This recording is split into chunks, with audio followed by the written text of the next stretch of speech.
Hotep family, you're tuning in to the pro-black perspective on KWAZ Radio. Make sure you check out the other programs on KWAZ Radio, such as Revolutionary Matron, such as the Harsh Reality Podcast, and such as the Bitter Medicine Podcast, right? Today we're going to continue reading The Wretched of the Earth. This is pages 24 to 36. Not so many guests in at the moment, but hopefully we'll have some soon. So right now we're going to jump into page 24 like we ended last time and read up to 36, and hopefully I'll try to do it a little quicker, but I think that those of you who are listening, right, that this is beneficial. It's long, but it's beneficial because the mindset that we need to have in order to really truly engage this colonial system and counter it, we have to come through it with knowledge. If I'm not mistaken, there's a on the cover of the Pro Black Compendium, there's a proverb that says something along the lines of, study your ancestors, right? Because work is carried out through knowledge. Knowledge is the most important tool in the human experience. And so this is just a part of that expansion of knowledge. And this reading is just a part of that expansion of knowledge. So it's just adding to your tool book if you do it right. And I'm here to help you do it right. So we're going to continue the first paragraph. This notion of compromise is very important in the case of decolonization, for it is far from being a simple matter. Compromise, in fact, involves both the colonial system and the burgeoning national bourgeoisie. The adherents of the colonial system discover that the masses might very well destroy everything. The sabotage of bridges, the destruction of farms, repression and war can severely disrupt the economy. So, just to clarify, this is the way to... Why do I hear something? Hey, Revolutionary Matron. Peace, fam. So... This is what we want to say. The adherence of the colonial system, in essence, the destruction of farms, the repression of war. This is what real decolonization looks like. It's really and truly disrupting the economy. If you are not disrupting the economy, then you're not really doing anything against the economic system. This is why, in fact, I really need to put this in my next book that. Or not my next book, my story, right? That, realistically speaking, the biggest threat, one of the biggest threats to the American economy, were the buffalo. We like to think it's us. We like to think it's, this person or that person. But realistically speaking, if you can get rid of that which is outside of the economy, if you make other economic systems non-viable, then that's how they accomplish their economic goals. If they say, hey, only you have to, or even like you could even just use an example. If you are a petty bourgeoisie, you don't need to be a proletariat. You understand? White boys want to get rid of you. There being too many petty bourgeoisie. Petty bourgeoisie being self-employed or just not working in a freaking factory. If you don't have to work in this factory, or you don't have to work in the mines, if you don't have to be a part of that, then you're not going to be abetting that particular industrial capitalism that we saw earlier in this century, or in the last century. But let's just keep going, right? Compromise is also on the agenda for the national bourgeoisie, who, unable to foresee the possible consequences of such a whirlwind, fear, in fact, they will be swept away, hasten to reassure the colonists. We are still capable of stopping the slaughter. The masses still trust us. Act quickly if you do not want to jeopardize everything. So he says compromise. Yeah, so the bourgeoisie want to compromise. They say, look, masses still trust us, blah, blah, blah. If events go one step further, the leader of the Nationalist Party distances himself from the violence. He loudly claims he has nothing to do with these Mau Mau. And actually, I think he's talking about Kenyatta right here, right? With these terrorists, these butchers. In the best of cases, he barricades himself in a no man's land between the terrorists and the colonists and offers his services as mediator, which means that since the colonists cannot negotiate with the Mau Mau, he himself is prepared to begin negotiations. Thus, the rear guard of the national struggle, that section of the people who have always been on the other side, now find themselves catapulted to the forefront of negotiations and compromise, precisely because they have always been careful not to break ties with colonialism. So you see, he's saying, this is actually talking about Kenyatta, right? So Kenyatta does this. He negotiates with the Mau Mau for the English, you know? But again, you know, it's you have to ask yourself, if, actually, I think I put this quote up today on Twitter, right? There's this quote that goes, okay, so Bit of Medicine and Revolutionary Matron say peace, family, and greetings. There's this quote that Malcolm X has where he says, let me just check it out. It's like the last thing I posted. By the way, if you're not following my Twitter, it's at Onitaset, okay? He says, don't condemn if you see a person has a dirty glass of water. Just show them the clean glass of water that you have. When they inspect it, you won't have to say that yours is better, you know? The idea here is that, you know, you can't, like, I'm using this to say, if you condemn somebody else's economic system, right? That's all good, well and good. Or if you destroy somebody else's economic system, that's all well and good. But you have to have an economic system to replace it. And so the issue with colonialism, right, is that the colony is an economic system that's viable for that's suitable for the entire population. Okay? The issue is that the leaders of the colonial project, right, the colonialists, the foreigners, they're taking out the wealth that could be used for the people who are colonized, and they're sending it to the people, their own people, because again, they have to send it to their own people because they didn't really travel across the world to help you out, right? Now, the national bourgeoisie, if you will, like that, not the foreigner, but the national, they're saying to themselves, hey, look, we could take over this colony and instead of having this wealth stolen, we have the same system in place, but we would share the wealth, or we'd use the wealth to develop our own people. And whereas the, you want to say national proletariat or whatever, national peasantry, whatever. But the point is the national, like the underclass, they're trying to destroy the colonial system and dismantle it. And so you have this antagonism in a sense, but it has to make sense because if they do not dismantle it, right? If they keep it in place, right? Or if they destroy this economic system, then what happens is that there's no economic system in place to suit all of the people. And then you may end up with either starvation or a sort of a quasi-regression. What if you want to call it a regression. But, you know, again, from the perspective of the national leadership, the Kenyatta, you know, losing this colonial apparatus, you know, this state of Kenya, and going back into, you know, Kikuyu and whatever other group, right? The Luo and so on and so forth. If you go back into that and everyone just departs from that system, then what happens is that there's no more access to wealth, or you end up in ethnic rivalries for that long gone wealth, and that's a whole other question altogether, right?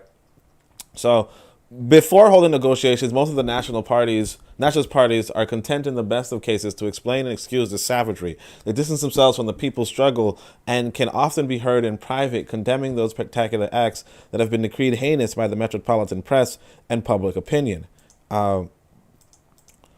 Their preoccupation with objectivity constitutes the legitimate excuse for their failure to act. But this classic attitude of the colonized intellectual and the leaders of the nationalist parties is by no means objective. In fact, they are not sure that this reckless violence is the most effective way of defending their own interests. Another thing is that they are convinced violent methods are ineffective. For them, there can be no doubt any attempt to smash colonial oppression by force is an act of despair, a suicidal act, because the colonizers' tanks and fighter planes are constantly on their minds. When they are told we must act, they imagine bombs being dropped armored cars rumbling through the streets, a hail of bullets, the police, and they stay put. They are losers from the start. Their incapacity to triumph by violence needs no demonstration. They prove it in their daily life and their maneuvering. They have remained in the puerile position which Engels adopted in his famous argument with the mountain of puerility, Monsieur Darhing. So over here, this is actually, a condemnation of many of the Africans today, right? By the way, Revolutionary Matron, you can speak up if you want to. I don't mind. Revolutionary Matron wrote down though, lose a little to win a lot. We need to redefine wealth. Yeah, true. I'm a Bookman says greetings, and Revolutionary Matron greeted I'm a Bookman and Bitter Medicine podcast. But I didn't want to jump on like I did yesterday because I can talk a lot. I think I made you talk for 3 hours yesterday. I was like, I'm not going to do that to him today. So you just started. She's like, I'm not gonna do that, but let me do this, right? Anyway. He say it's okay. Yeah, I mean it's okay. Ain't nothing wrong. But what was I saying? Oh yeah. So this comment right here. This says the incapacity to triumph by violence needs no demonstration.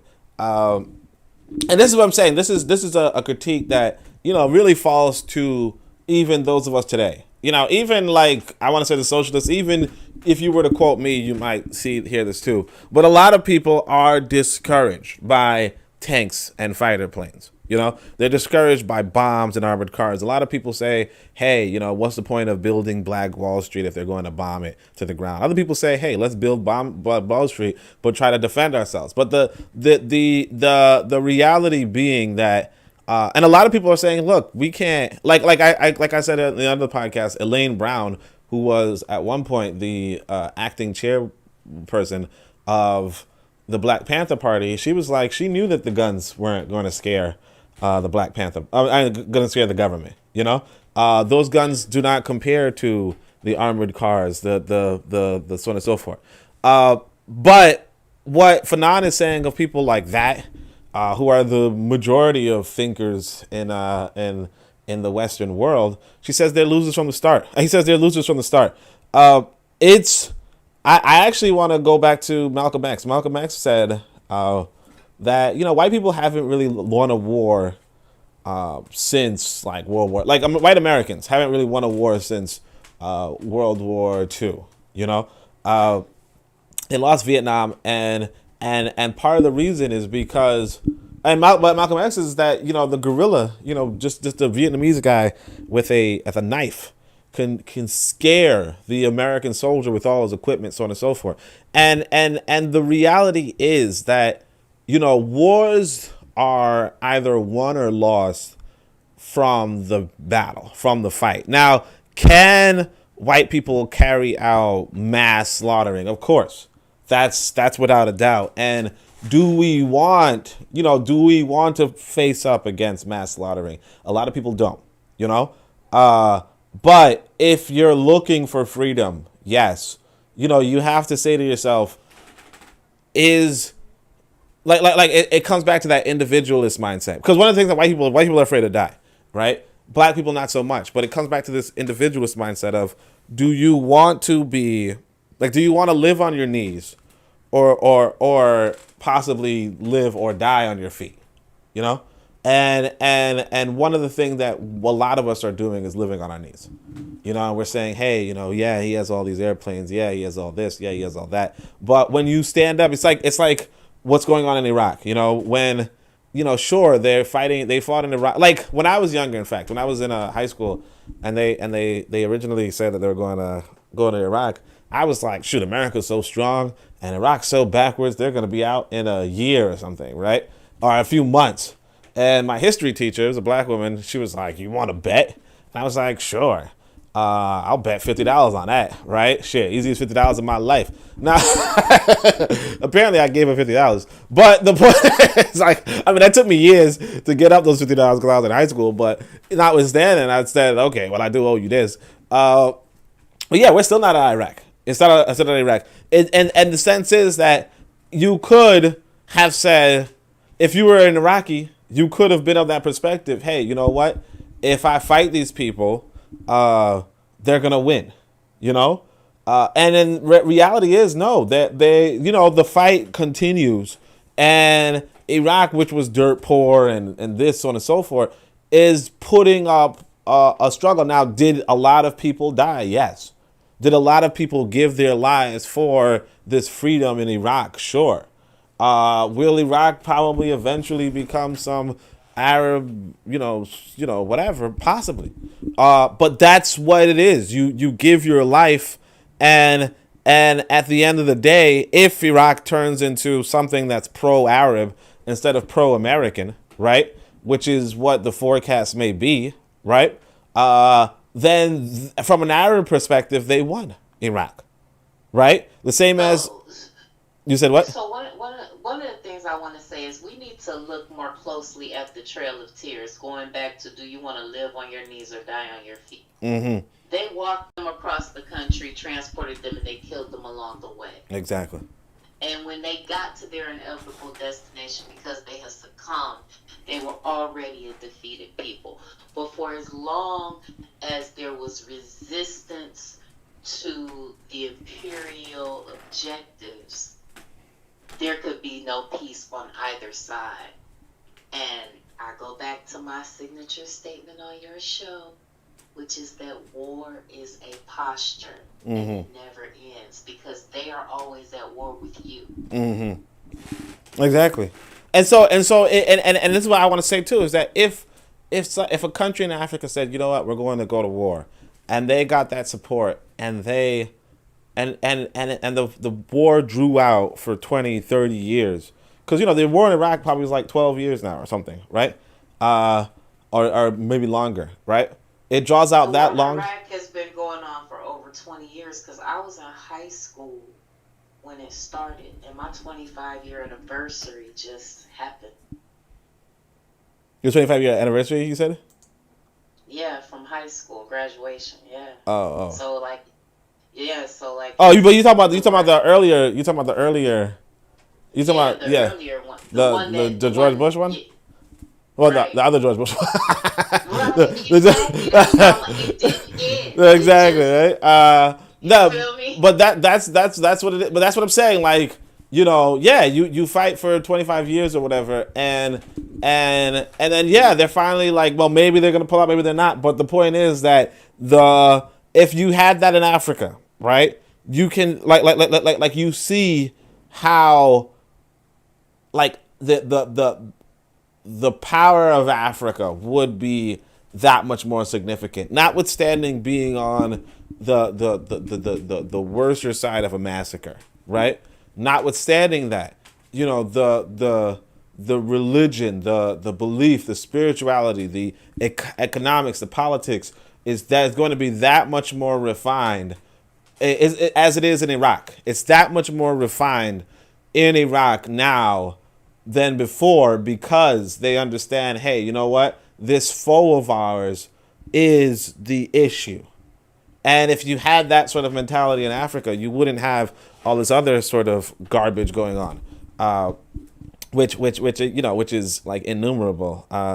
Actually, I guess I was on Twitter. I'm a Bookman put up a video where a picture of where the Haitian president, the Haitian president was the interim president was sitting at a conference table with different individuals, and they're all like white, and you already know that they're trying to reestablish and make Haiti operable again, and it's going to be operable for the interests of the groups sitting at that table, and most of them are either upper class African people. I mean, upper class African people or foreigners, and that's what you don't want, but that's what you're going to get if you do not stand up. Sure, will they hurt you? Will they try to massacre you? Absolutely, but there's a difference between Dessalines sitting up there with, unfortunately, with some mulattoes, but with a lot of formerly enslaved Africans trying to form a new nation. There's a difference with that, and a difference between if Toussaint was sitting up with a bunch of Frenchmen to form a new nation. There's a whole difference, and that's what we really need to established that, and what's interesting too is that, as Fanon says, the wretched of the earth, one of the cries that Dessalines made was for the. He said this fight was for the wretched. All right. So just as Crusoe could procure a sword for himself, we are equally entitled to assume that one fine morning, Friday. So this is Engels talking. Just as Crusoe would procure a sword for himself, we are equally entitled to assume that one fine morning, Friday might appear with a loaded revolver in his hand, and then the whole force relationship is inverted. Friday commands, and it is Crusoe who has to drudge. So then the revolver triumphs over the sword, and this will probably make even the most childish axiomatician comprehend that force is no mere act of will, but requires very real preliminary conditions because it can come into operation, that is to say, instruments, the more perfect of which vanish, the less perfect. All right, so I want to clarify this for people who might not know. Robinson Crusoe, I haven't read the book, but there's this book called I think it's Robinson Crusoe, where Crusoe and Friday are two different characters. Crusoe is this, British man who's sent to some island where this Friday character is this uncivilized, as they put it. Like it was one of those pieces of literature to make it so that, colonization and the civilizing of the native is romanticized and looked upon as a good thing. So Friday is, shown to be backwards, and then eventually Friday follows, the good British ways of being, and eventually he's refined and he's able to do better in the uncivilized world that he was from. And so Crusoe is a good person, and colonization is a good thing, so on and so forth. This right here, I'm guessing from this understanding, is that Crusoe comes through with a sword or whatever, or a gun or whatever, and he has the upper hand in the relationship between him and Friday. And so Engels is saying, well, what if Friday produced a loaded revolver and then transformed the whole force relationship from Crusoe being in charge to Friday being in charge. And realistically speaking, at the end of the day, it's kind of a summary of that might makes right, So, all right, let's keep going. So then this revolver triumphs over the sword, and this will probably make even the most childish axiomatician comprehend that force is no mere act of will, but requires very real preliminary conditions before it can come into operation. So force is not just act of will, but it requires conditions, that is to say, instruments, the more perfect of which vanquish the less perfect. So the sword is inferior to the gun, and more superior to the gun is obviously the tank. More superior to the tank is this, so on and so forth, right? But the conditions being right also mean that you have to have had groundswell for breakthrough in that, kind of sort of like what we were talking about yesterday in regards to when is the right time for something like this. So timing is very important. Yeah. And that's also a tool to use when making these considerations. Yeah, that's not just go out here being violent. Look, but that's why Malcolm X was saying about the Vietnamese with a bowl of rice and a knife. Like he could scare a bunch of Marines because he's showing up at any time. Like you sitting up watch at 3 a.m. and then your eyes slowly close. You just close your eyes just a little bit, and then your throat is slit.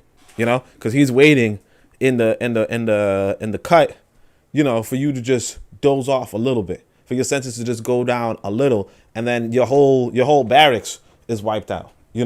So even then, it's like it doesn't even matter if it's if you have a tank, if you have all this stuff, if a person, because actually I was reading this, I have this book, I'm not even looking at it really, but it's like this Asian martial arts book, and the dude's talking about, he's teaching this martial art that during the Sino, like the Japanese war or something like that, he was collecting bodies, but just with his fists, He, so everybody has rifles and, whatever. But if you study this, like how to work your body per se, yeah, you can collect bodies. And even in Africa, there's this book, Bit of Medicine podcast had reviewed it. But there's this book where there are like African kicks. There are certain kicks that we have in our history, in our tradition, where, yeah, you can kick off somebody's head, Like you can exert enough force to decapitate a person with your feet. Right. So yeah, like you could hone that instrument as well, but of course, when to do it, when to do it and who to do it to is also another important consideration. Because if you walk into like if you walk into a precinct with a knife, that's good. You're not effed up. But but we saw what that brother did, Christopher Dorner did when he was up against the police. I think he might have taken four to eight of them. You know, and this was the police. You know what I mean? And, And just one individual. and, So, yeah. Anyway. and we have to deal with warfare has gotten away from hand to hand combat. So just like they're using drones to take out cities and little compounds and different things like that, they used a robot in one of those instances where they had, excuse me, a cop killer mass shooter type person. Oh yeah, true that. So we cannot negate the fact that, yeah, okay, a bowl of rice and a knife, okay, that's great, but are they really even doing war like that anymore? But yeah. Well, I mean, the bowl of rice and a knife. Yeah, exactly. I mean, like you have to take that into consideration as well. So, the bowl of the rice, the bowl of knife and the rice is really if you were like in a guerrilla warfare situation, But the thing is that the guerrilla war, like in traditional war, the weaponry has the better instruments has the advantage. So the traditional war would be you both meet on the battlefield at the same time. You know, if like what happens with Christopher Dorner and what happened with that individual who was that killed by the robot, they knew where you were. In guerrilla warfare, if they know where you are, you're at a huge disadvantage. The point of the boy with the kid with or the guy with the bowl of rice and the knife is that they don't know where he is. But obviously if you know where this guy is, then it's pretty easy to. Because what they did with Christopher Dorner was that when he was in this building, like he was like, he could probably shoot anybody who approached, but they just burned the building, and that's really like one of the issues that we as African people have to understand is that one is that fire is obviously one of the best tools on the planet, but also if they know where you are, then that's one of the big problems. That's what happened with Black Wall Street, Tulsa, Oklahoma. Because that's why they bombed it from the sky. But then that's what happened with Move 9, where they were like, hey, look, we're going to defend this building. And they're like, sure, you could do that. And they bombed the building, You can't, like, if, in warfare, if, like, it's like, I think Sun Tzu says, so this is an Asian guy, Sun Tzu. He says, all war is based on deception, right?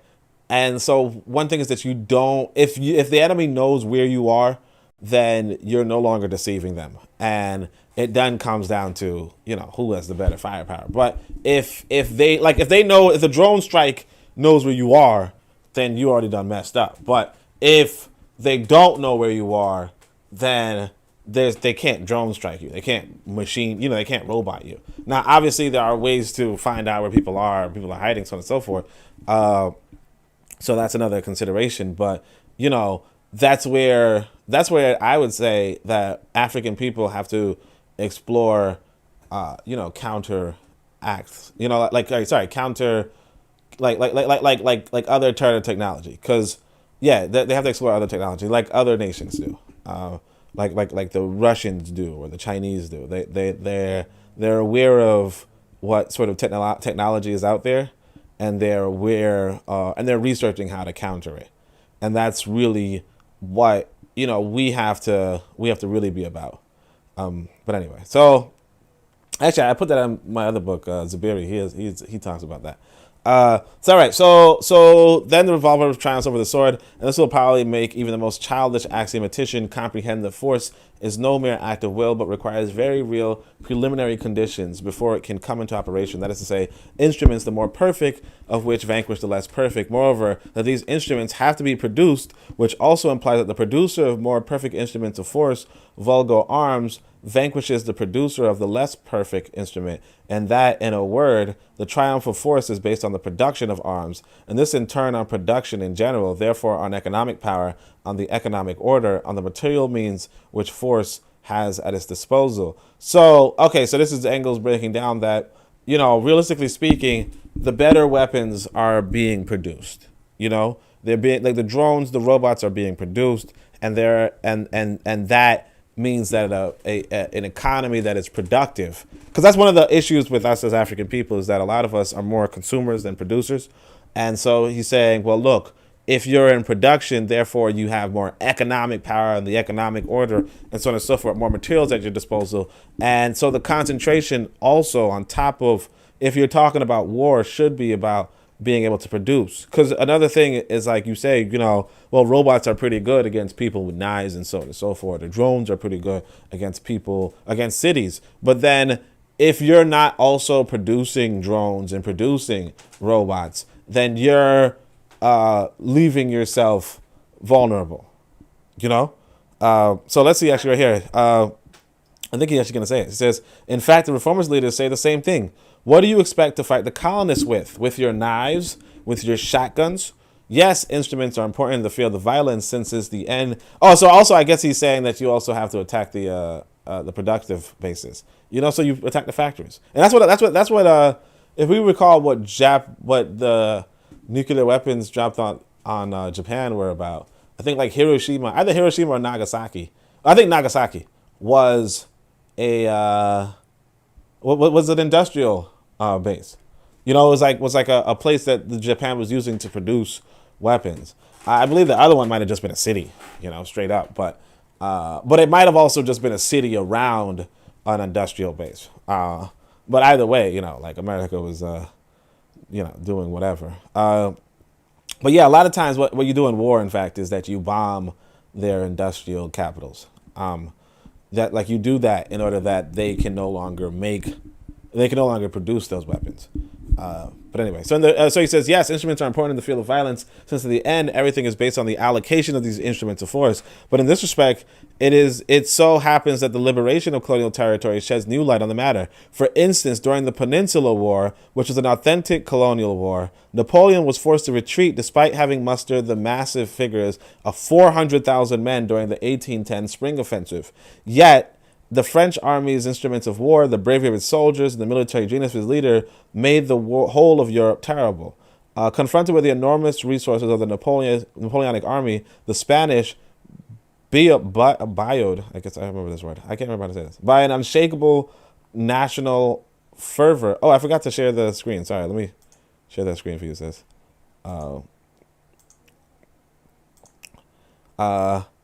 Let's see. Yet the French army's instrument of war, the bravery of the soldiers, by an unshakable national fervor, discovered guerrilla warfare, which 25 years earlier the American militia had tested on the British troops. But guerrilla warfare, the instrument of violence of the colonized, would amount to nothing if it did not count as a new factor in the global competition between cartels and monopolies. But guerrilla warfare, the instrument of violence of the colonized, would amount to nothing if it did not count as a new factor in the global competition between cartels and monopolies. So he's saying, even though, so he's going back to the whole traditional war versus guerrilla warfare. But I want people to also pick up on this. This is in 1810, Napoleon, general, whatever. But he can get up 400,000 soldiers, easy.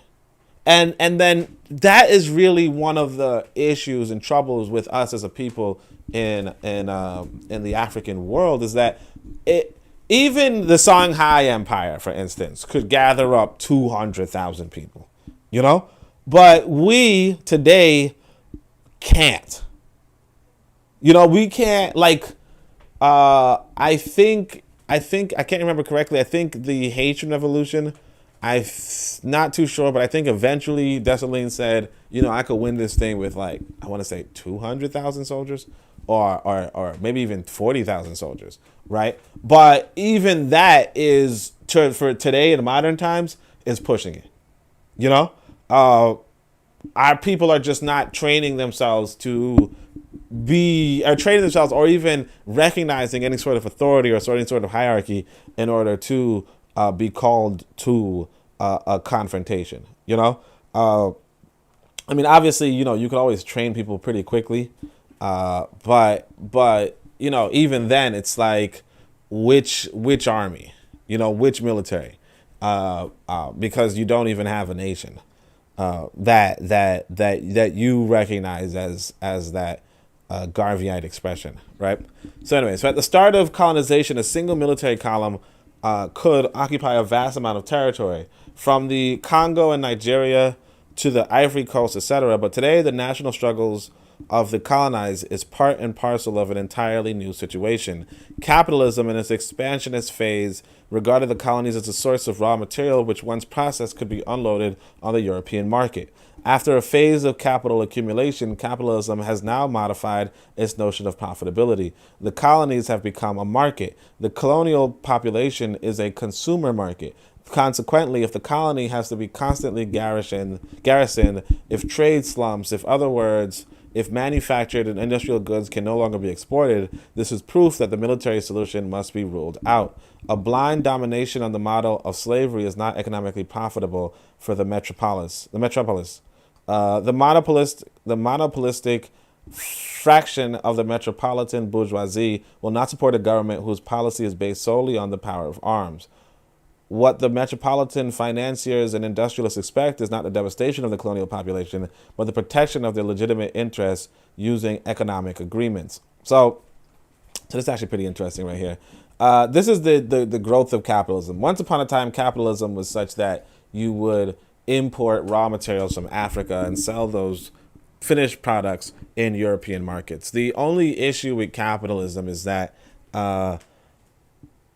you would overproduce, right? You would overproduce this amount of goods. And so one of the things that socialism postulated was, well, the alternative that socialism made was that you would not overproduce. You would stop producing after a certain point. It didn't really make any sense, but that's one of the things that people liked about it, because they understood that if you just keep producing things, you'll just have excess products. But the solution that the capitalists came up with was that they would just sell their excess products to the foreign countries. You know what I mean? Or sell it back to the natives in a sense, right? That they stole the materials from. Now here's where it gets a little complicated. Obviously they also added in planned obsolescence. Planned obsolescence basically means that, okay, well, I'm producing cars, and once upon a time I'd produce a car and it'd be a machine that operates for 100 years. But the only issue is that you can't sell everybody in, let's say, Germany, or you can't sell everybody in America a car that lasts for 100 years, because they won't even buy any more cars. They'll just hand their car down to the next generation. So instead, they make cars that can last for 4 or 5 years or whatever, or 10 years or whatever, because then you can buy multiple cars in your lifetime. And that is key to being able to sell another car to an individual over and over again, and therefore continue to, like all the deals that you made to get the materials for the car and so on and so forth. That's all valuable still, because if you no longer need, iron from wherever, or iron ore, or what have you, if you no longer need that, then you might just start stocking on iron ore. You might produce more vehicles than you can sell, and then go out of business. So that's not a business model for whatever. So eventually the colonial population becomes that consumer market. And so now, this whole idea of, hey, you know what, let's work them until they're, let's work them and kill them and so on and so forth, and just keep them, in the mines. You now say to yourself, no, we actually do need some of them to make a little bit more money in order to afford these goods. Otherwise, we're going to, so you make up your own little cycle. And you have your own national bourgeoisie who are like, yeah, we'll keep your economic interest. We'll keep you getting rubber from, like what happened in Liberia. We'll keep you getting rubber from we'll keep Firestone getting rubber, and then they can sell us the tires back, or the cars back with the tires, and so on and so forth. But that basically means that you also need a class of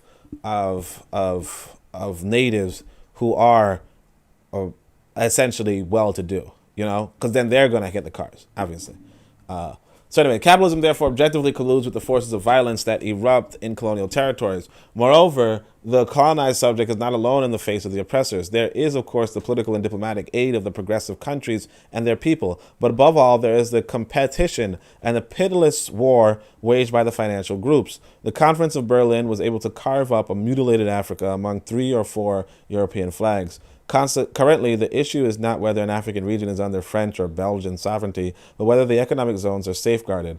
Artillery shelling and scorched earth policy has been replaced by an economic dependency. The crackdown against a rebel sultan is a thing of the past. Matters have become more subtle, less bloody. Plans are quietly made to eliminate the Castro regime. Guinea is held in the stranglehold. Mossadegh is liquidated. The national leader who is afraid of violence is very much mistaken if he thinks colonialism will slaughter us all. The military, or of course, continues to play tin soldier dating back to the conquest, but the financial interests soon bring them back to earth. The moderate nationalist political parties are therefore requested to clearly articulate their claims and to calmly and dispassionately seek a solution within the colonialist partners, respecting the interests of both sides. When this nationalist reformist, you said what? No, I was just agreeing with you. Like, they play both sides of the middle. Of both sides, against the middle. They play all sides of the argument.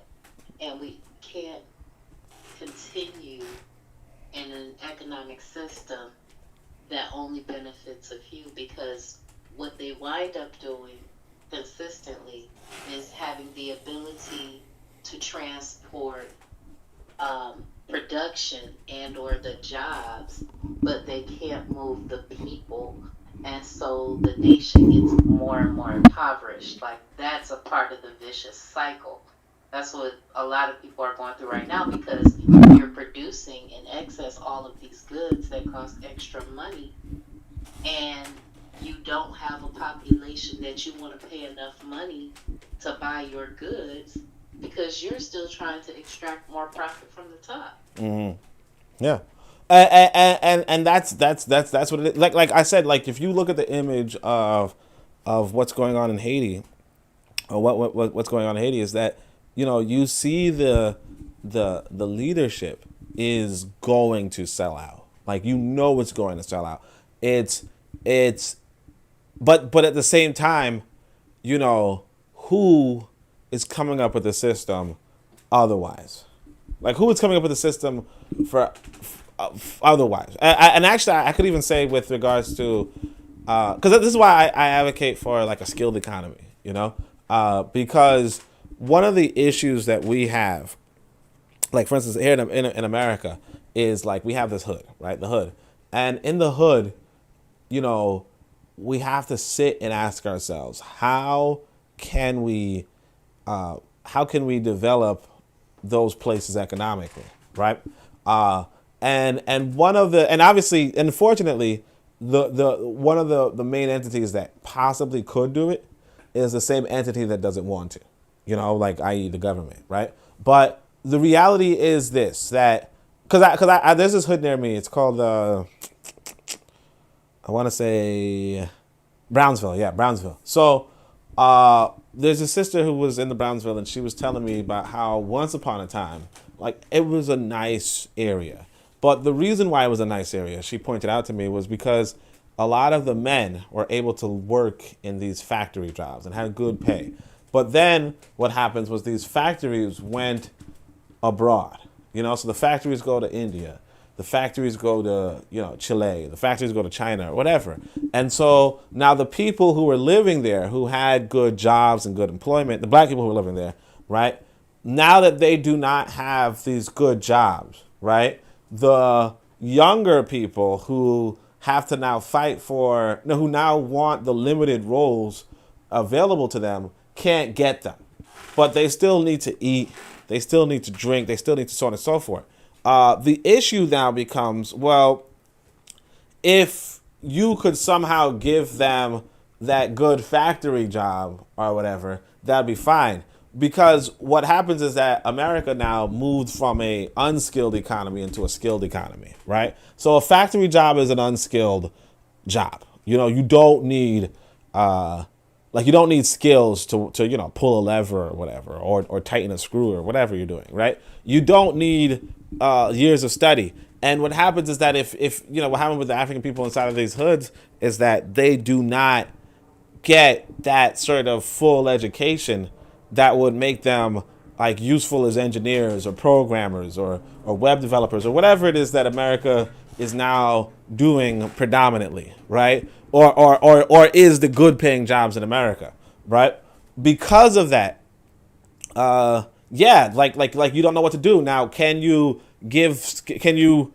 now what entity is it that can give black people in these areas these skills? What entity is it that can give black people in these areas employment for these skills, right? And unfortunately, it's outside of this black community, And it's the same if you were to go to Haiti or Jamaica or wherever. It's this reality that if you do not provide an economic system and the training for that economic system, then the people there are going to descend into a sort of chaos. But at the same time, it's unfortunate because like if you don't have the support of this investor class, this bourgeoisie, the wealthy already, you then need to have the support of a government. And so in other nations, sure, you can have that support of the government. But unfortunately, in certain, like for instance, when you go to the hood, you realize that the government does not have an interest in supporting the livelihood of these people, or even if and not to the extent that they would need to, in the sense of you might find some sort of, oh, well, you can learn some green, there's some sort of programs in place, but they're not as widespread or well-versed as you would expect. And so maybe a handful of people can escape that sort of poverty. But realistically speaking, like we're talking about New York City, most of the wealth is going back into, Wall Street, and most of it's going back into the white billionaires as opposed to the black poor. And that's something that you see all over the world. But it's really it behooves us to not understand this this economy and how to fix this economy to make it so that to make it so that actually the millions of unskilled Africans in America, and a lot of us are unskilled, and Dr. King was warning about this, right? Millions of us who are unskilled, we can now get something if we, but it takes a lot more planning than we have done, and that's really like one of the sad problems here. Because even if you were to say, hey, you know what about everybody learn coding?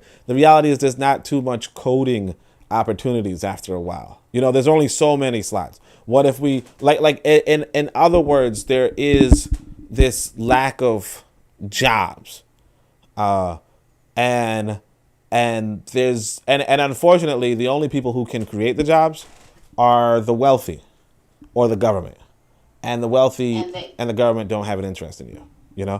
Right, and they actually profit off of your joblessness, because with joblessness comes more crime, and they have privatized our penal system. And exactly. They actually use them as a production class of people, so they give jobs to prisoners that they could have given to regular everyday people. Exactly. Right now, if California and the West Coast is still a place when this is heard in the future, they fought fires there for years with prison labor. McDonald's, McDonald's, Dell, Burger King, Compaq, all of them use prison labor. Prison labor. Target uses prison labor. Like the plastic cups that you might drink from, or the forks they could have all been made in prisons. The straws that you drink from, and the prisoners the prisoners are making. Somebody told me $12 like a year. You know what I mean? Like something like that. Like they're getting paid pennies, literally. Pennies an hour. So yeah. And the thing is this, that America America's, what was it, 13th or 14th Amendment, one of them. But it says, 13th Amendment says slavery is abolished except under penalty of law, which basically means that if you go to prison, it is perfectly legal for them to enslave you, and that's why they send you to prison. That's why the prison population exploded, and why the prison sentences went longer. Because if people remember, there's this I think it's like Henry David Thoreau.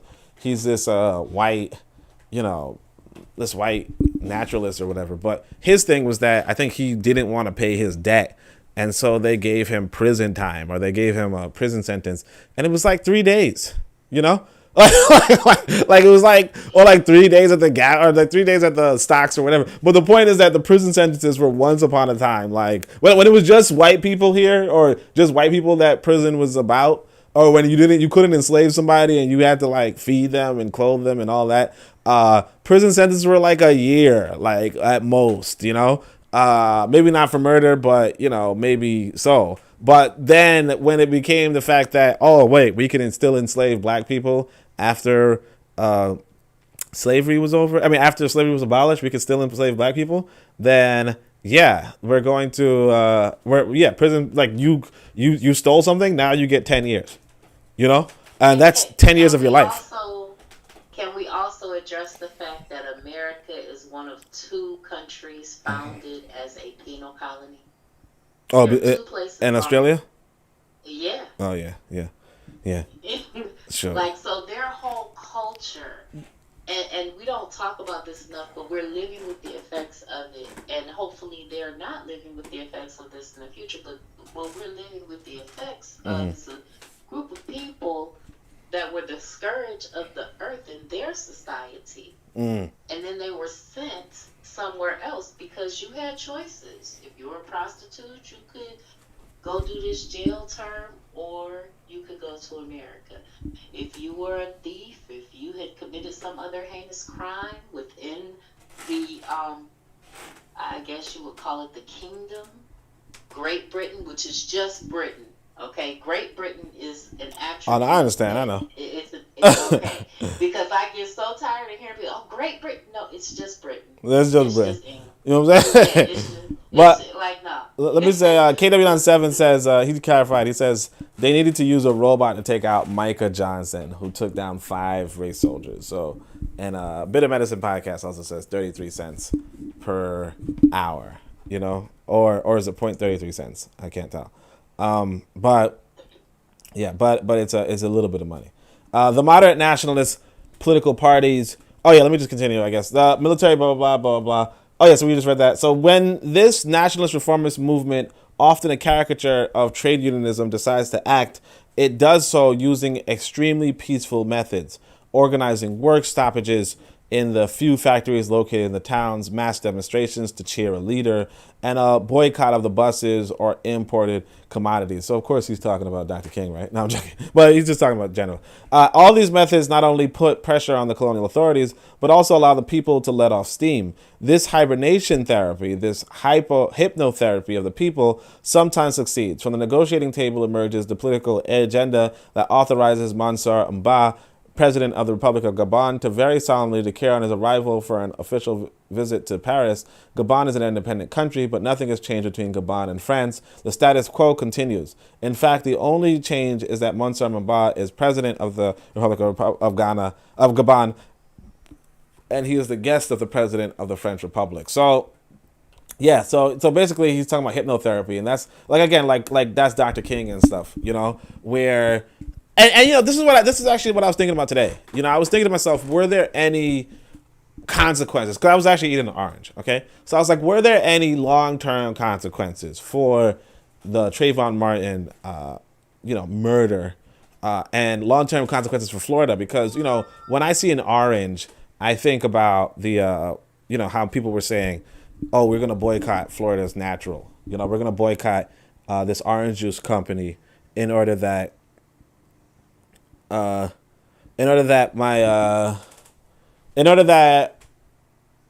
can have some sort of repercussion for them not arresting and charging or whatever. But you think about these boycotts that we always promote. We think about the Alabama boys bus boycott because that's a rich and like a rich strong part of the history here in America, the African history here in America.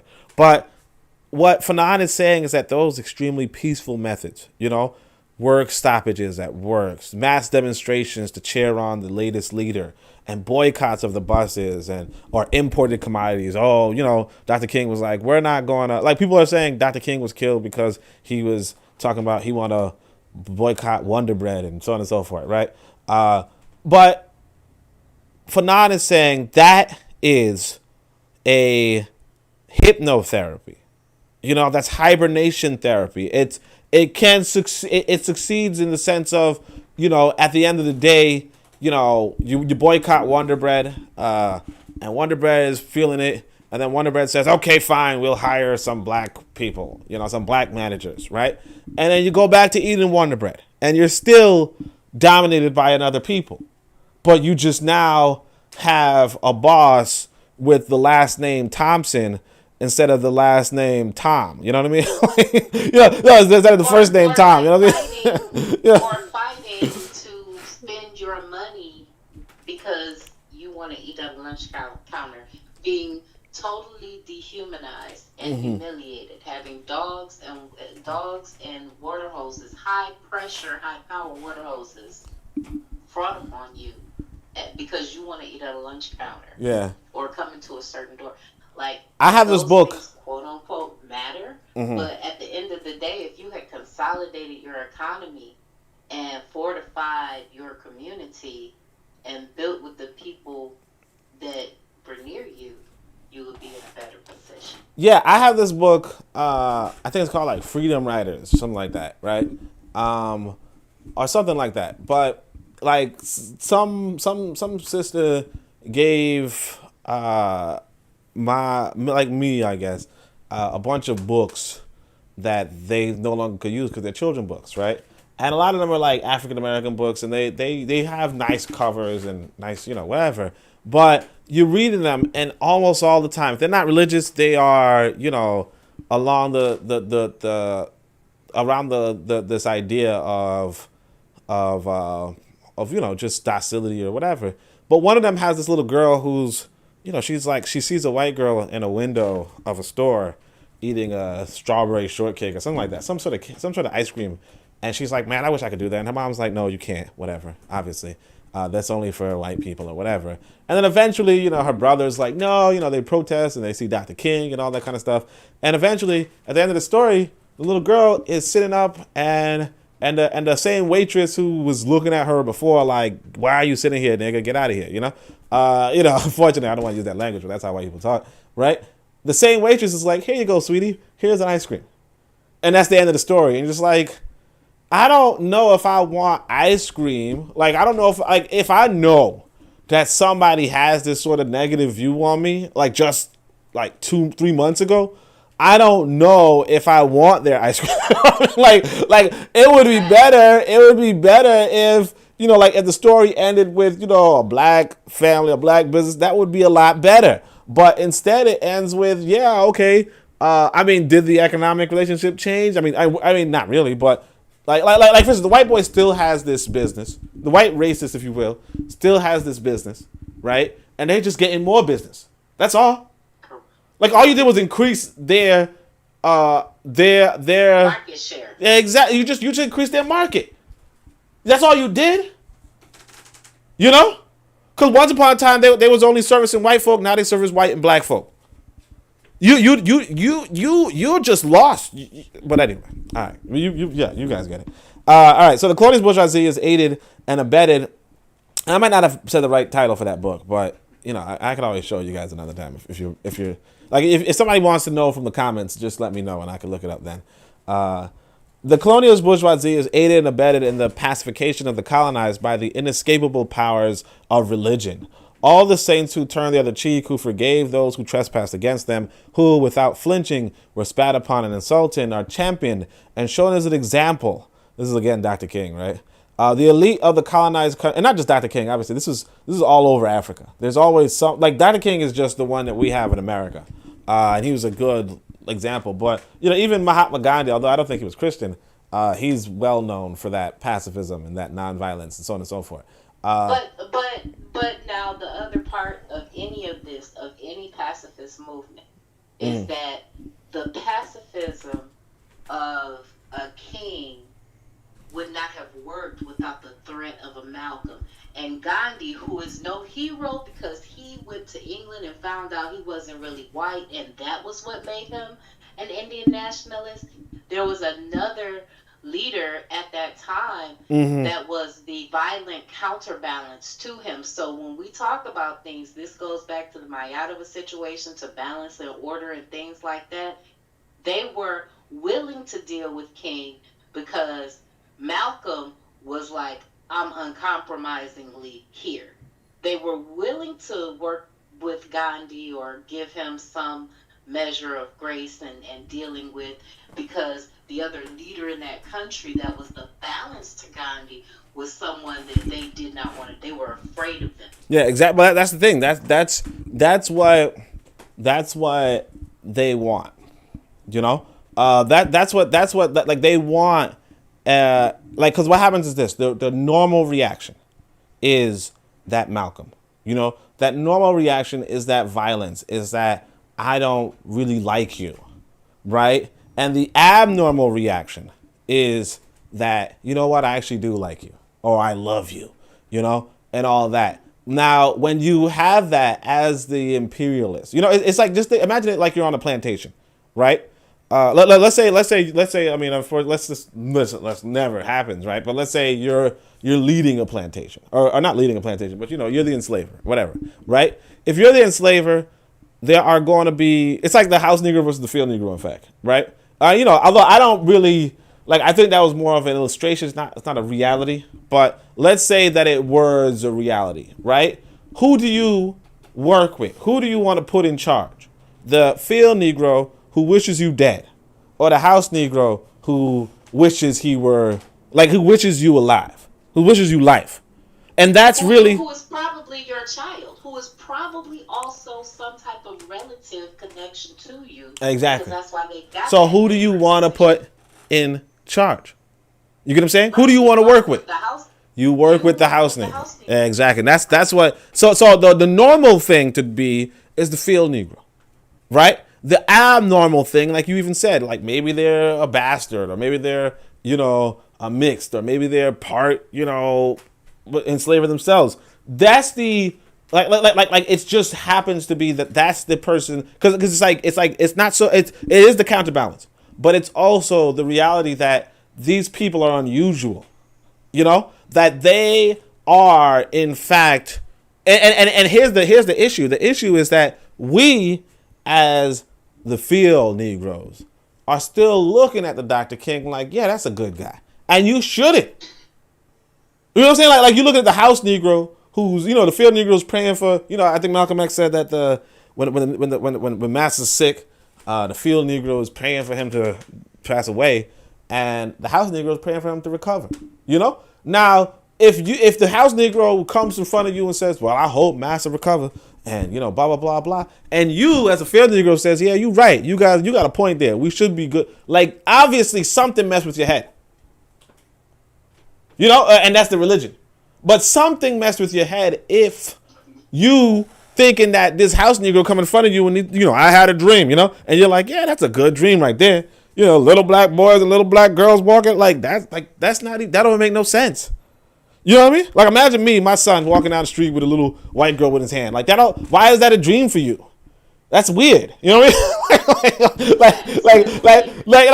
Why would that be? And, what white, white people are like, damn, this motherfucker's coming in like he's pretty influential, and all he want to do is have our children walk hand in hand. That's weird, but okay, I'll work with him instead of somebody like Malcolm who'll be like, yo, kick that motherfucking kid in the head.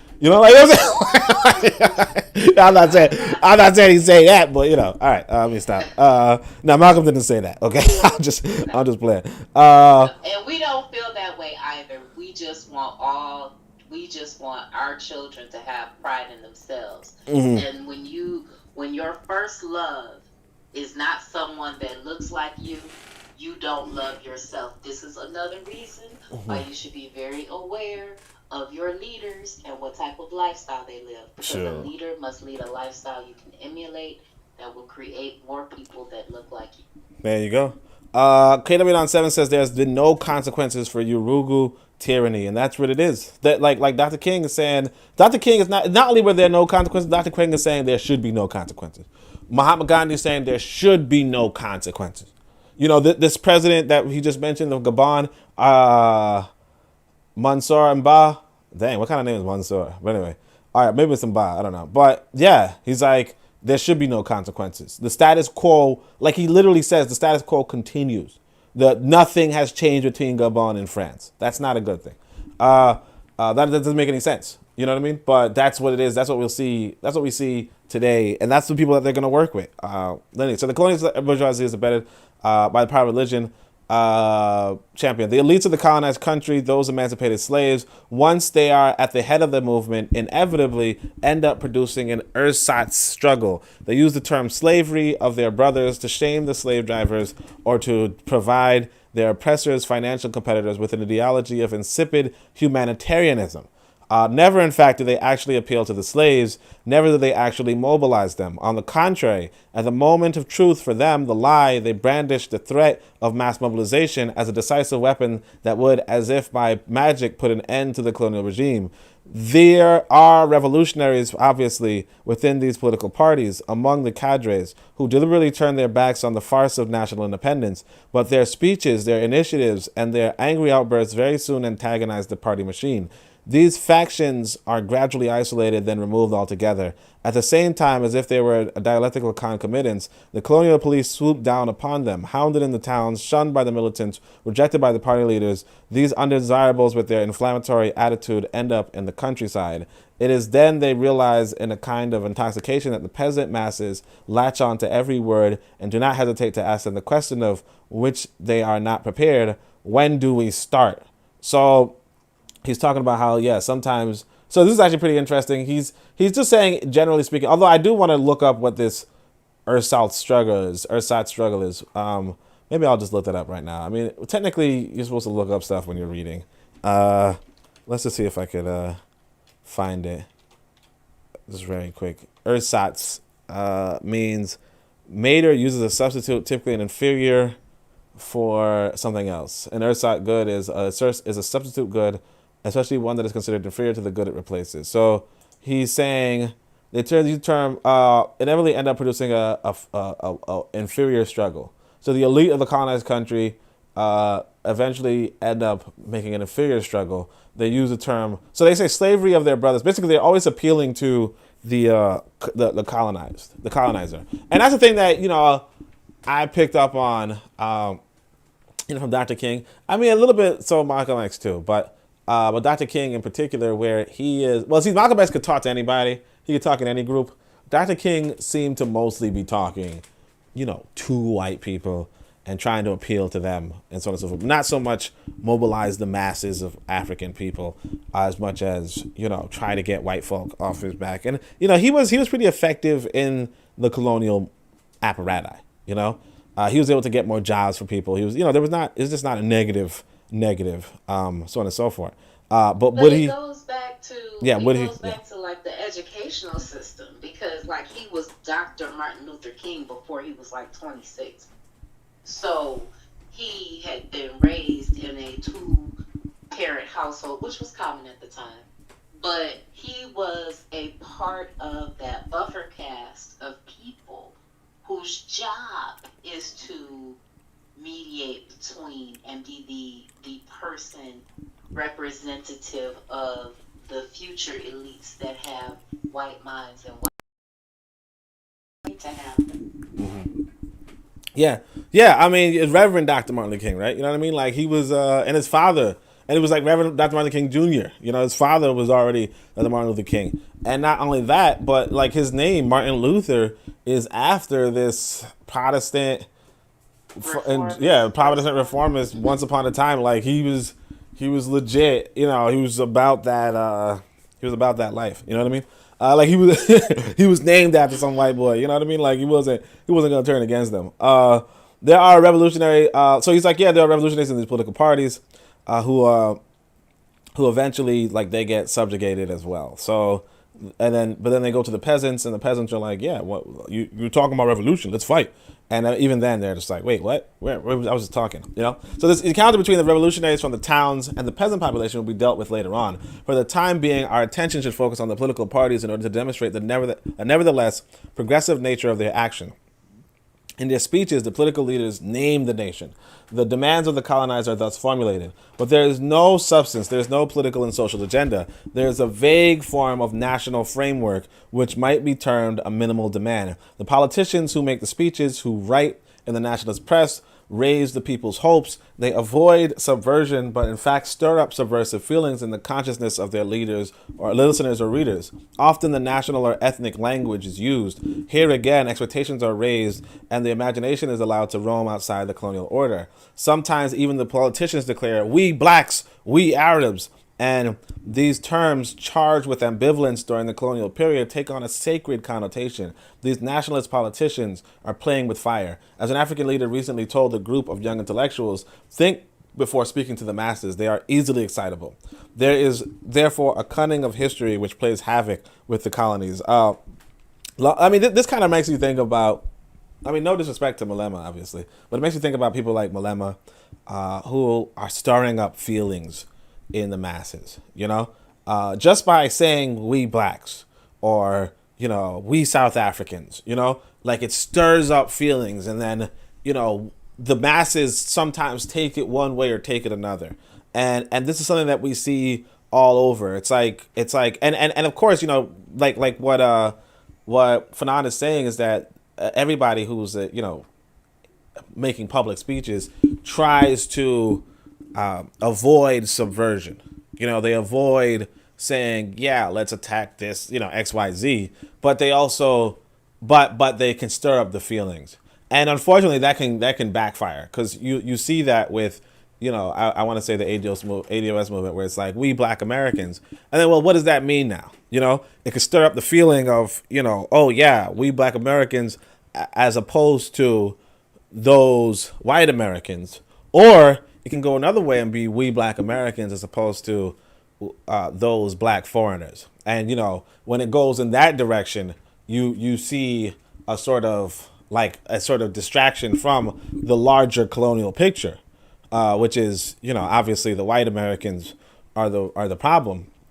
But you know, that's really where it comes to, that, you know, they don't say anything subversive, that, you know, they avoid subversion, but they stir up subversive feelings, you know. So they're like, yeah, we black Americans are the ones, you know, like we deserve something. It's us. Why is this lady playing Harriet Tubman? She's not black American, you know. And then oh, this is what she said about black Americans before, you know, and so on and so forth, you know. All right. So when the political leaders summons the people to a meeting, there could be said to be blood in the air. Yet very often the leader is mainly preoccupied with a show of force so as not to use it. The excitement that is fostered, however, the comings and goings, the speech makings, the crowds, the police presence, the military might, the arrest and deportation of leaders, all this agitation gives the people the impression the time has come for them to do something. During these times of unrest, the political parties multiply the call for calm to the left, while to the right they search the horizon, endeavoring to decipher the liberal intentions of the colonial authorities. Again, in order to maintain their stamina and their revolutionary capabilities, the people also resort to retelling certain episodes in the life of the community. The outlaw, for example, who holds the countryside for days against the police, hot on his trail, or who succumbs after killing 4 or 5 police officers in single-hand combat, or commit suicide rather than give up his accomplice, all constitute for the people role models, action schemas, and heroes. Now, this just reminds me of what KW-7 just said about Michael Johnson, or even what I just said about Christopher Dorner, or even like the other day they were celebrating the life of that sister,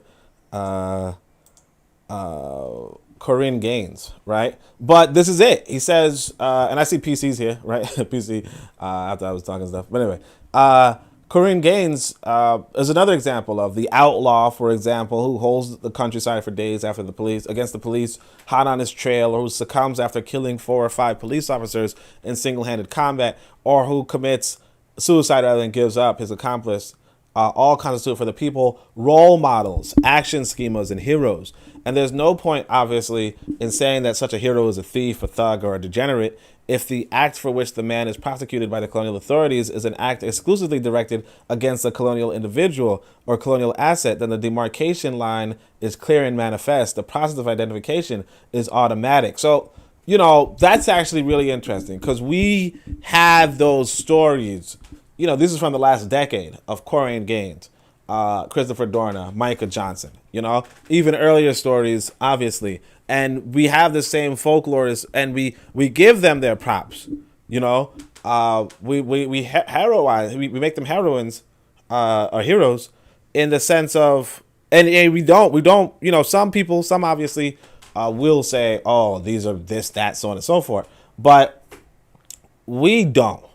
And we make them role models because they're directed against colonial individuals. And the reason why I find this interesting is because, again, this book is from 1960.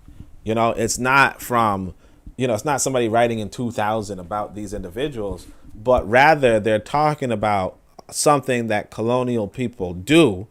And we see we're still doing it because we're still colonized, But not just that, but they're also good people, obviously. But anyway, in this maturation process, we should also underscore the historical role of national resistance to the colonial conquest. The major figures in the history of the colonizer are always those who led the national resistance against foreign invasions.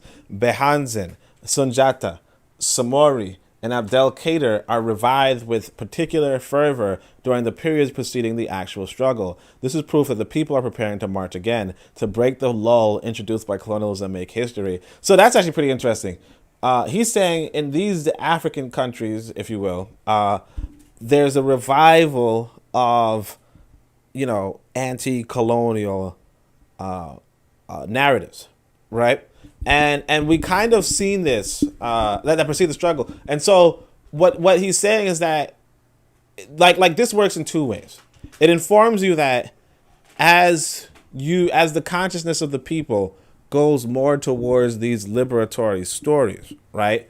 That the people are going to more act on their liberatory interests. And so it tells you if you were a colonist, what you should do and avoid and what you should be mindful of. So you should be so one of the things that Bit of Medicine podcast pointed out, but also there's this brother, Organic African Paradigms, he pointed it out as well. And actually KW Don 7 pointed it out too, Bit of Medicine as well. But the idea is that, the reality is that these YouTube videos that we're putting up, right, the views are decreasing. So you can see the views and you can say, oh, it's this many this day, and then like later that same day it's down 10, Now, obviously reducing the views, one of the reasons for this reduction of views, or one of these reasons for anything, is that YouTube is a business. YouTube is a business. It's not a free, it's not a public forum. It's a business meant to profit the executives of YouTube, right? The investors of YouTube. Because of that, the content that they want to promote is the content that doesn't get them in trouble, doesn't discourage advertisers, doesn't so on and so forth. So if you have a voice like mine, or Revolutionary Matrix, or A Bit of Medicine, or KW.7, I'm a Bookman, or Organic African Paradigm, whoever, a Harsh Reality Podcast, whatever. If you have a voice like that, they're not looking for you to be up in front and center. They're not looking for you to get too many views. They're not looking for you to get too many likes. They're not looking for you to get too many subscriptions. They're not looking for you to be the face of their organization. Because if you were the face of their organization, then Chevy wouldn't want to advertise its trucks on you. You know what I mean? So they do some background manipulation, And I mean, this is something clear, I was watching somebody was playing a video game, like somebody's just streaming their video game, and they're explaining that the reason why they stopped cursing was because even if you're cursing, you could be liable for less advertising dollars. You know that like you like even if you're cursing, and so but if you're using racialized terms, right? Those are the worst type of curses that you could use. You know, and so if you're talking about racial liberation, that's kind of akin to this cursing that they're trying to avoid. You know, probably even worse than saying the N word. You know, or what have you. And of course, you know, I dropped an N-bomb earlier, so you know it is what it is. But One of the things they do is they when you're on their platform, they reserve the right to say what is and is not, and what does and does not count as a view. Like that's in the terms and conditions as I was reading it, damn, getting ready to go into a production cycle because I'm kind of new to this. I'm like, okay, what's going on and what can and can't I do? They reserve the right to take away views from you, which means they ultimately control whether or not you hit monetization based on the narrative they want to put forward. Because if you are getting too many flags or saying too many things or whatever it is that your content is doing that's outside of their desired paradigm, their business model, they can just arbitrarily take views away from you. exactly. That's it is. And so, you know, people picked up on it, but you know, it is what it is. You know, as long as, Right. and that's why, as Bit of Medicine would say, and you know, most other people say, is you know, like, if you like, share, and it's more important for people to see the video than like even if you have the indicator or not, because you know this book right here is a good book. It's a good book. I mean, it's a decent book. It's I'm making it good though. No, I'm done. I shouldn't say that. I shouldn't say that. I shouldn't say that. I'm going to get in trouble. All right. And they're like you arrogant son of a no.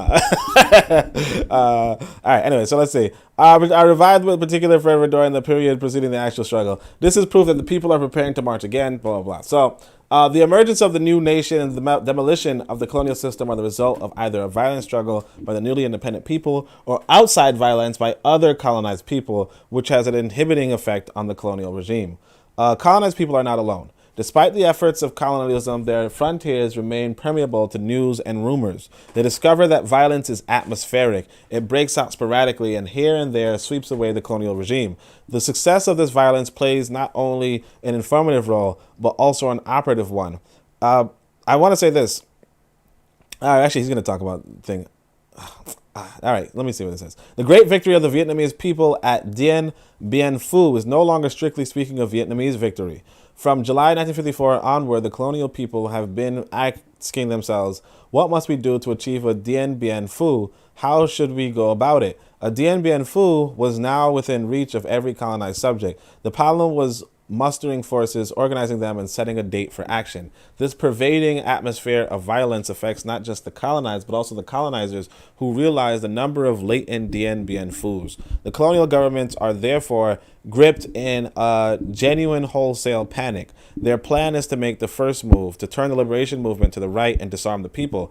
Quick, let's decolonize. Let's decolonize the Congo before it turns into another Algeria. Let's vote a blueprint for Africa. Let's create the Communità for Africa. Let's modernize it for God's sake. Let's decolonize. Let's decolonize. They decolonize at such a pace that they force independence on Hon Phoet Boigny.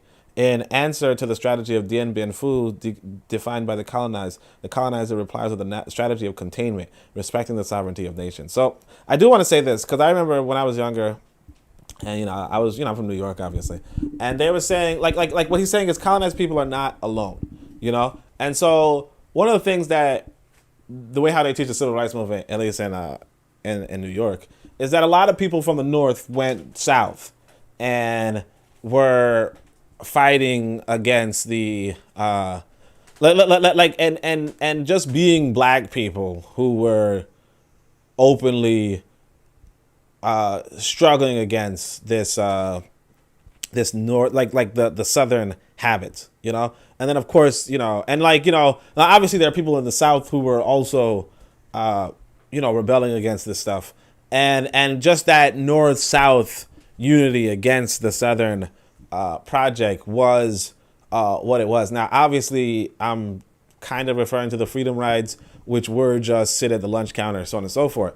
But notwithstanding that, the idea here is, again, the efforts of the colonialists, like the frontiers are permeable to news and rumors. The young man who was killed, Emmett Till, he was, I believe, from Chicago. But he went down south, and he just, he was acting like a northerner, but in the South, and that was a problem. So, that was, that was made a problem. So yeah, that's the same with, that's the reason why I want to say this. The reason why a lot of these, dictators in Africa would shut down the internet, not just before elections, but generally just shut down the internet or make certain services unavailable. There's a lot of, because the news and the rumors are going from country to country, and not always good, obviously. Sometimes it's good. It's, hey, free press or this or so on and so forth. Sometimes it's bad. Sometimes it's, alphabets and so on and so forth. But the reality is that nobody's isolated, nobody's alone. And so it's the same with Iraq. Iraq is fighting America, but it's not really just Iraq. Iran has a place, it has a hand in it. Saudi Arabia has a hand in it. The Arab world is coming together to keep Iraq from being that American interest like Israel is. Just like how the Arab world came together for for Palestine. And just the same, we as African people have to come together for an African nation, as long as we ourselves, make sure to establish that African nation would benefit African people at large and not foreigners. But that's a whole other demand. But we have to make that clear that that's one of the things that we want. Okay. All right. So, but let us return to this atmospheric violence, this violence ripping under the skin. We have seen as it develops how a number of driving mechanisms pick it up and convey it to an outlet. In spite of the metamorphosis imposed on it by the colonial regime in tribal or regional conflicts, violence continues to progress. The colonized subject identifies his enemy, puts a name to all of his misfortunes, and casts all of his exasperated hatred and rage in this new direction. But how do we get from the atmosphere of violence to setting violence in motion? What blows the lid? First of all, there is the fact that such a development has a certain impact on the colonist's state of bliss. The colonist who knows the colonial subject realizes from several pointers that something is in the process of changing. The good natives become scarce. Silence falls when the oppressor approaches. Sometimes looks harden and attitudes and remarks are downright hostile. The Nationalist Party becomes restless, calls for more meetings, and at the same time, security is increased and troop reinforcements are dispatched. The colonists, especially those isolated on their farms, are the first to become alarmed. They demand drastic measures. The authorities do, in fact, take dramatic measures. They arrest one or two leaders, organize military parades, maneuvers, and flyovers. There is demonstrations of military power. These saber-rattling exercises, the smell of gunpowder, which now fills the atmosphere, do not intimidate the people. These bayonets and heavy gunfire strengthens their aggressiveness. A dramatic atmosphere sets in where everyone wants to prove he is ready for anything. It is under these circumstances that the gun goes off on its own, for nerves are on edge, fear has set in, and everyone is trigger-happy. A trivial incident and the machine gunning begins. You have a Setif in Algeria, the central quarries in Morocco, and Moramanga in Madagascar. So, I don't know these events, but it sounds like they're trivial events. They're maybe just instances of violence that happened and sprung a revolution, So Setif probably was killed, and then Algerians said that enough is enough. Central quarries, probably some sort of attack on the workers there, and Morocco said this is enough. Moramanga is probably just a local leader, and then Madagascar stands up. So that's what it is. You could always obviously look it up. You could see how accurate that was, but it is what it is. Far from breaking the momentum, repression intensifies the progress made by the national consciousness. No, although I do want to say this though. So this is the thing. A lot of us are going to want to like one of the things about history This is historical analysis versus history, right? History will tell you names and events, and they'll say, well, Setif is so important. We have to have Setif. Historian might be like, Setif is, so important for Algeria, and without Setif, blah, blah, blah. But what Fanon is pointing out is that, no, you got to do a historical analysis and realize that the violence was coming, and everyone knew it, and this is something that happens like all over the world. This is what happened in regards to what began the World War One, or what began World War Two, or what began the Civil War, or what so on and so forth. Like, there are just these instances, small moments where something happens. What happened with Tulsa, Oklahoma? These small moments, this elevator happens. Then somebody is killed at the defense of this courthouse, and like everything breaks loose. There was already this atmosphere beforehand, though, and it's really behooves you to try to get that atmosphere going, But of course, is that atmosphere here now, where you are? You have to ask yourself that. Is the tension going? Now, actually, I know some people will say that they see that tension in Nigeria, where, but, and then maybe some small incident can explode into something large, but, whether you see that in other places of the world, obviously you have to go and check it out for yourself, Far from breaking the momentum, repression intensifies the progress made by the national consciousness. From the moment national consciousness reaches an embryonic stage of development, it is reinforced by the bloodbath in the colonies, which signifies that between oppressor and oppressed, force is the only solution. We should point out here that it is not the political parties who called for the armed insurrection or organized it.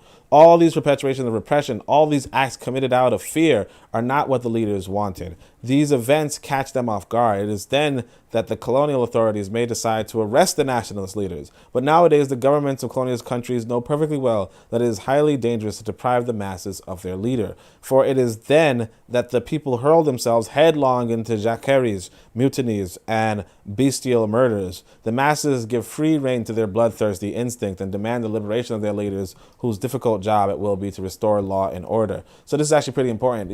White people are saying to themselves, these leaders who are not about the violence, right? If you then suddenly arrest these leaders, right? Like I guess they arrest.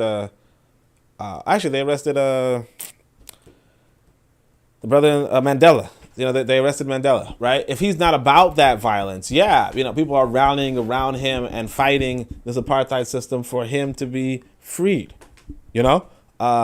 and there's already a trouble there, because you're depriving people of their leaders. And so if the leader is not really about the violence, he's probably not saying, oh yeah, go murder XYZ, right? But now that you don't have any leaders, you don't have any hope, you don't have any whatever, then suddenly, you're doing more, and you're killing, so on and so forth. Actually, I remember somebody had a post on Haiti. In Haiti, like they're going around burning stuff. They're just burning stuff. After the president was killed, they're burning things. Why though? Because you took away the leader. You still have the poverty, but you took away the leader who they thought could have saved something, who could have done something, who was leading, who was talking, who was in the forefront, and you take them away. And not to say that this leader in Haiti was that example, but now what do? You still have the poverty. Something has to be fixed. Something has to be done. And of course, this leader is the one who would have brought back law and order, right? So the colonized who spontaneously invested their violence in the colossal task of destroying the colonial system soon find themselves chanting the passive, sterile slogan, free X or Y, free Mandela or whomever, right? The colonial authorities then free these men and start negotiating. The time for dancing in the streets has arrived. So now you won. Mandela's free, you win, and then what? Right? You're still in this colonial system, but oh yeah, your violence worked. That's what you say. You say, yes, my violence worked. Just same with that. That's happened to Huey Newton, in fact. Huey Newton, Black Panther Party. Now, Black Panther Party didn't necessarily, have this violent outburst or whatever, but then they do these protests, they do these demonstrations, and like their movement, went from what it was into free Huey Newton, and then when he was freed, celebrations, In other cases, the political party apparatus may remain intact, But in the interplay of colonial repression and the spontaneous reaction by the people, the parties find themselves outmaneuvered by their militants. The violence of the masses is pitted against the occupiers' military force. The situation deteriorates and festers. The leaders, still at liberty, are left on the sidelines, suddenly rendered helpless with their bureaucracy and their reason-based agenda. They can be seen attempting the supreme imposture of a rearguard action by speaking in the name of the muzzled nation. As a general rule, the colonial authorities jump into the piece of good fortune, transform these useless characters into spokesmen, and next to no time grant them independence, leaving it up to them to restore law and order. Here you have the examples of countless, examples of decolonization where it was a struggle, there was a fight, and then, okay, fine, you fix it. I don't want to say Sankara, because I think Sankara was a good brother or whomever, but like somebody like, let's say, Nkrumah, there were more radicals than Nkrumah. There were people who were, or like there was this Khan nationalist who had, who was probably like a leader in his own right, who probably would have led Ghana in a different direction. And, eventually, I don't know, but maybe it's possible Nkrumah hasn't killed or whatever, but that's the case. Or even like Kenyatta, that's an example of, I think it's Thomas Mboyo, who was like his Luo counterpart, who like eventually just ends up dead. But was that what the Mau Mau were fighting for? Was that what? No, probably not. But that's what it is. Like Kenya remains, as opposed to Africa having become the separate states that probably would have made more sense in the short term, at least. But yeah. All right. Everybody, therefore, has violence on their minds, and the question is not so much responding to violence with more violence, but rather how to diffuse the crisis.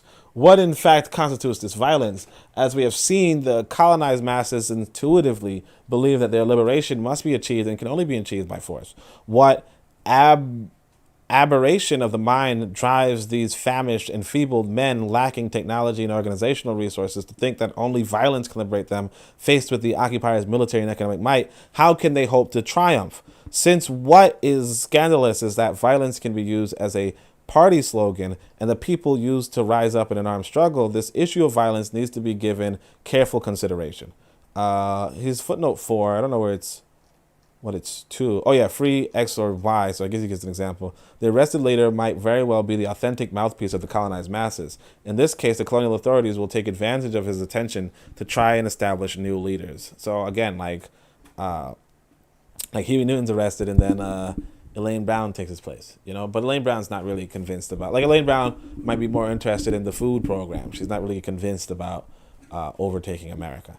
And not to say that Huey Newton was, but Huey Newton has his own like political philosophies and so on and so forth. He's like more so this intense Maoist, intense study, and not to say that. Elaine Brown is pretty interesting. She has an interesting history.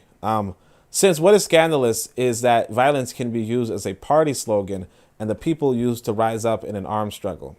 Violence can be used as a party slogan and the people used to rise up in an armed struggle. This issue of violence needs to be given careful consideration. When German militarism decides to resolve its border problems by force, it is no surprise, but when the Angolan people, for instance, decide to take up arms, when the Algerians reject any method which does not include violence, this is proof that something has happened or is the process of happening. The colonized people, these slaves of modern times, have run out of patience. They know that such madness alone can deliver them from colonial oppression.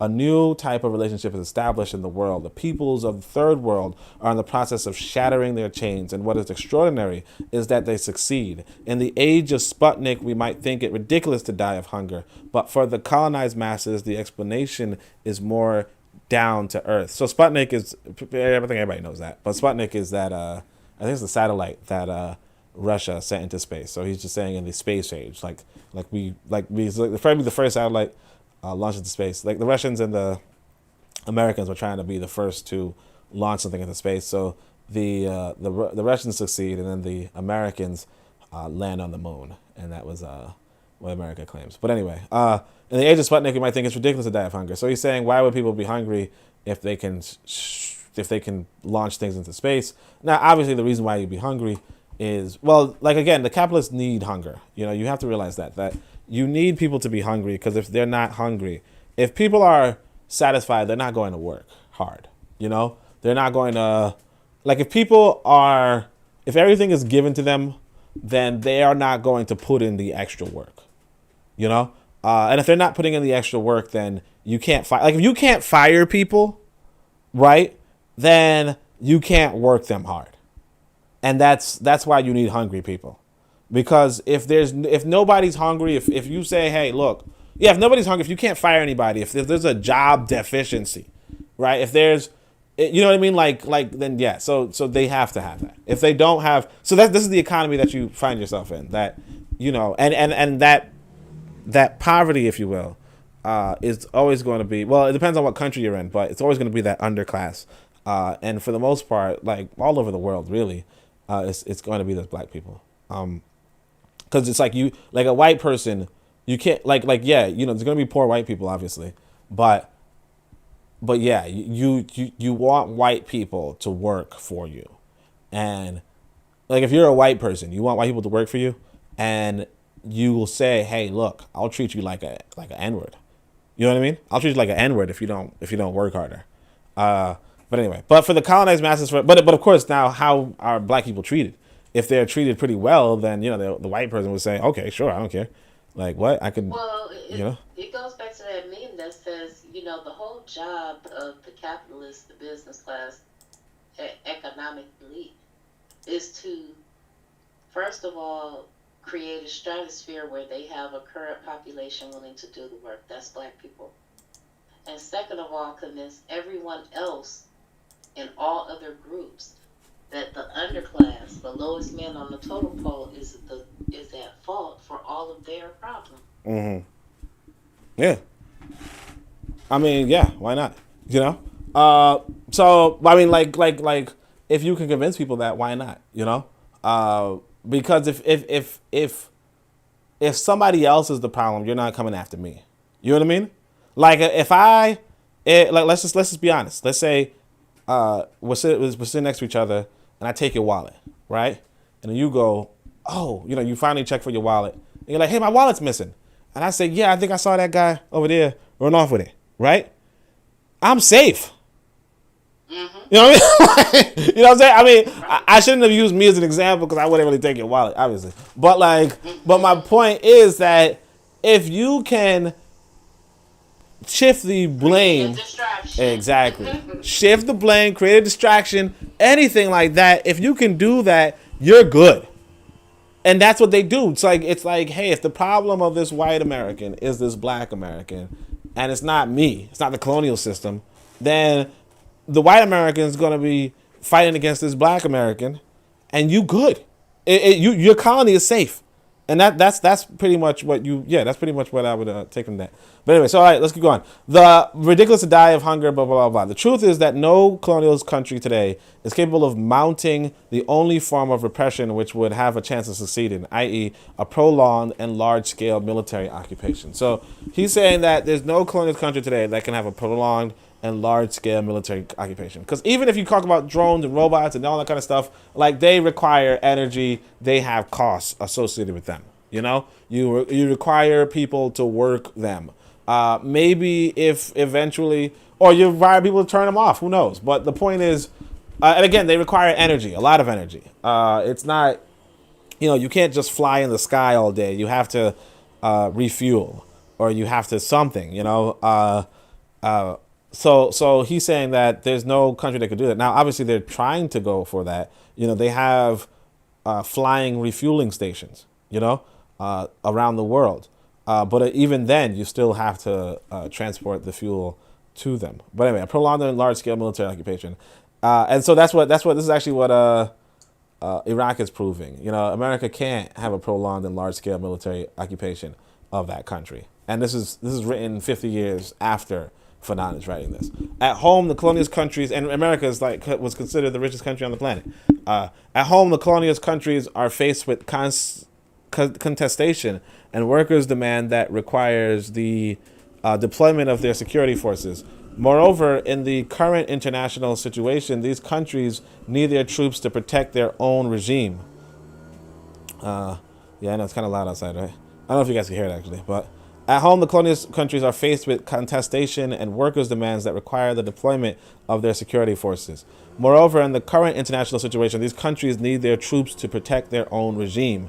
Finally, the myth of the liberation movement, masterminded by Moscow, is all too familiar. For this panic-stricken reasoning reads, if this continues, the communists will very likely take advantage of the unrest in order to infiltrate these regions. So, again, this is important. He says, at home, the colonialist countries are faced with contestation and workers' demand that require the... So they're saying that the like England, right, has these workers, the proletariat are, saying, hey, we need more, right? Blah, blah, blah. And so England has to send its security forces there. But they also need to send their security forces to Nigeria, right? And on top of that, they have to worry about the Moscow. Because the Soviet Union, for what it's worth, particularly at this time, is an active contender in this global supremacy paradigm, just like China is today. But that's what Moscow was, or Russia was at that point, and it's and this is Russia is actually Russia and China are actually good examples of just nations, albeit large nations, that fixed themselves up and made it so that they could compete with white folk on a military level, as opposed to us who are still, cowering at the thought of a military conflict. These nations came from little, quickly industrialized. Even Japan, quickly industrialized. Even Germany. Britain at one point was considered that nation. And Germany said, no, I can do this. Russia said, no, I can do this. China said, I can do this. Japan said, I can do this. And all the while, you see it's this powerful leadership and nationalism, And this is what we as African people have to understand and try to have for ourselves. But anyway, I thought I was actually a little further. But anyway, in his impatience, the fact that the colonized subject brandishes the threat of violence proves that he is aware of the exceptional nature of the current situation and that he intends to make the most of it. But also on a more immediate personal level, as he sees the modern world penetrate the remotest corners of the interior, he becomes acutely aware of everything he does not possess. The masses, by a kind of infantile reasoning, are convinced that they have been robbed. In certain developing countries, therefore, they are quick to catch on and realize 2 or 3 years after independence, their hope have been dashed. What was the point of fighting if nothing was really destined to change? Sorry, I just got distracted. In his impatience, the fact that the colonized subject brandishes the threat of violence proves, and that's something that happens in reading. I just want people to know that. You might read something and they get distracted and not even process it, In his impatience, the fact that the colonized subject brandishes the threat of violence proves that he is aware of the exceptional nature of the current situation and that he intends to make the most of it. But also on a more immediate personal level, as he sees the modern world penetrate the remotest quarters of the interior, he becomes acutely aware of everything he does not possess. The masses, by a kind of infantile reasoning, are convinced that they have been robbed. So this is what he's saying. Like, a lot of people feel like they're robbed when they see like the wealth of the people who are in power. In certain developing countries, therefore, they are quick to catch on and realize 2 or 3 years after independence, their hopes have been dashed. What was the point of fighting if nothing was really destined to change? And that's another thing. So, of course, 2 to 3 years. You expect everything to change in 2 to 3 years. And then in 1789, after the bourgeois French Revolution, the humblest French peasants gained substantially from the upheaval, but it is a common knowledge that for 95% of the population in developing countries, independence has not brought any immediate change. Any observer with a keen eye is aware of a kind of latent discontent, which, like glowing embers, constantly threatens to flare up again. So this is actually one of the problems right here. And this is interesting. So I don't know how the French peasants gained substantially from the upheaval. Maybe they did, maybe they didn't. I have no idea. But the thing about this independence is that, again, you have this colonial system that is designed to only benefit the people of the town, and particularly the people on the richer side of the town. And what that means is that if you continue this colonial system, you're still not going to be able to benefit 95% of the population, because the township, if you will, the towns cannot benefit 95% of the people. You understand? They're not designed to. The design of, let's just use a town, if you will, right? The design of Kampala, if you will, right? No, not Kampala. But yeah, but whatever town. I want to say one in South Africa. I can't remember the names of them though. But they're designed to get diamonds or whatever from the mines. If you, like, in order for the wealth of that community to continue, somebody still needs to go down and extract diamonds from the mines. And the reality is this, that you cannot pay somebody good money to get diamonds from the mines. Because if you pay somebody good money to get diamonds from the mines, they're not going back in no damn mines. You said nobody. It's like, I mean, the only example of somebody doing something that pays good money that would otherwise you wouldn't want to do is like the garbage collector in America, you know? So garbage collectors in America make good money. But they have to collect garbage all day. You know what I mean? So that's an example of maybe yes. But the diamond miner, but the thing with garbage collection versus the diamond miner is that you could die mining diamonds. You know, you can't really die at a garbage machine per se. I mean, you could, I guess, but you could technically die anywhere. But like going down in the mines where the mines can collapse, where you might need children to do it and all that kind of stuff. Like, yeah, it's not. So what happens is that 95% of the population there are not going to benefit from a continuation of this diamond mining. Now, here's the issue. If you discontinue this diamond mining, if you discontinue this coltan, if you discontinue this, so on and so forth, then that area can no longer, it can no longer be economically viable.